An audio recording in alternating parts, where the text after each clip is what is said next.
Let's start with the biggest deal so far of the transfer window, and that is West Ham's attempt to sign Jermaine Defoe. Now, this is a state of play. West Ham have made a £6 million offer. That's been rejected by Sunderland. West Ham, though, are willing to pay more, but Sunderland's valuation is close to £15 million for a 34-year-old striker. Now, this is what West Ham manager Slaven Bilic had to say this morning.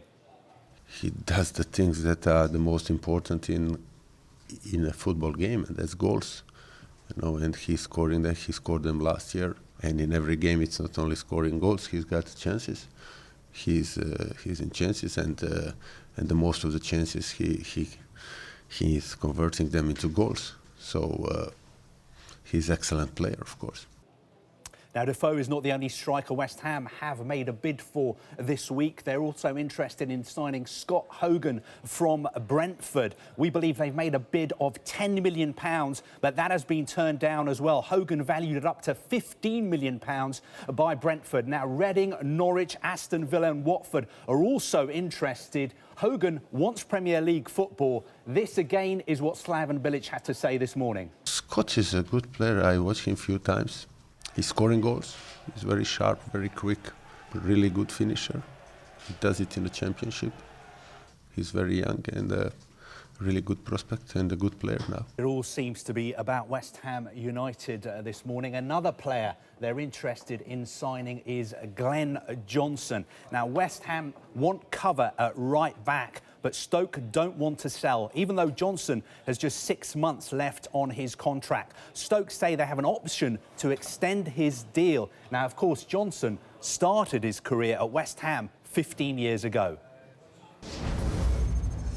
It's not just about West Ham this morning. Let's go to Arsenal, and here it says that a deal is close for Cohen Bramall. Well, the latest information I'm just getting is that Arsenal have completed that deal, and the fee is a bit more than that. I think the fee will end up being about £100,000. But could Arsenal also be selling players, buying more players? Well, Arsene Wenger has been talking this morning. As usual, he's been keeping his cards pretty close to his chest. He says Arsenal have not had any offers for full-backs Carl Jenkinson and Matthew Debuchy, and he won't be drawn on reports of interest in Porto full-back Ricardo Pereira. Who is coming out, going out at the moment? Nobody. Who is coming in? Nobody. But you know, for us, the best way would have be to get Cazorla back, to get Danny Welbeck back. Anyway, with very little hope to find players of that quality in the January transfer market. So the best way to deal with that is to get our injured players back. We're expecting Everton to be very busy this month. Of course, they've got a new owner who's got new big plans for the club. They've been strongly linked with a number of players already. Now, Ben Ransom, our reporter in the North West, is covering Everton for us today. Ben, what can you tell us about what Everton are up to? Yes, Carve, we could potentially see one of the biggest domestic deals of this window confirmed today, because Charlton forward Ademola Lookman travelled up to Merseyside yesterday for a medical. That's all now done. We understand personal terms aren't an issue, so we're expecting this deal to be confirmed today. The fee being talked about is £10 million, although it is my understanding it will be a bit less than that. However, clearly a statement of intent from Everton, who, as you rightly say, we do expect to be very busy this month. Another player they're being linked with is Memphis Depay from Manchester United. You might remember around 6 weeks ago, Ronald Koeman publicly expressed his interest in a loan deal. Now, at the time, Jose Mourinho wasn't too happy with those comments, but since he's revealed that Depay can leave Old Trafford in January. Everton then interested potentially in a loan, although United, we understand, would prefer a permanent transfer.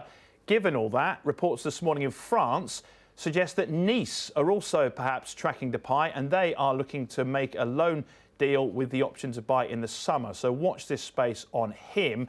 Everton looking for perhaps more than one player from Manchester United, because it's our understanding they're number one target is Morgan Schneiderlin. Now, the player is available again, like Depay, to leave Old Trafford in January. It seems as though at this stage that Everton would be his most likely destination. That's despite Everton's opening offer of around £19 million being rejected. West Brom also in the hunt. They've had an £18 million offer rejected, but it's our understanding Manchester United are looking for closer to the £24 million which they paid Southampton for his services back in July 2015.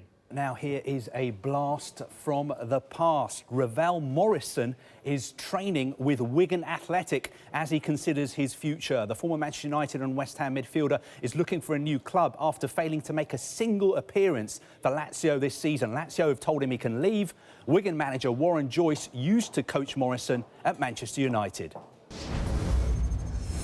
Now, Chinese football is growing fast, so fast, in fact, that there are reports that Shanghai SIPG have made a world record £128 million offer for Dortmund striker Pierre-Emerick Aubameyang. Now, SIPG already have Brazilians Oscar and Hulk, and they're spending big this window. Our information is, though, that it would be very difficult for them to buy Aubameyang this month.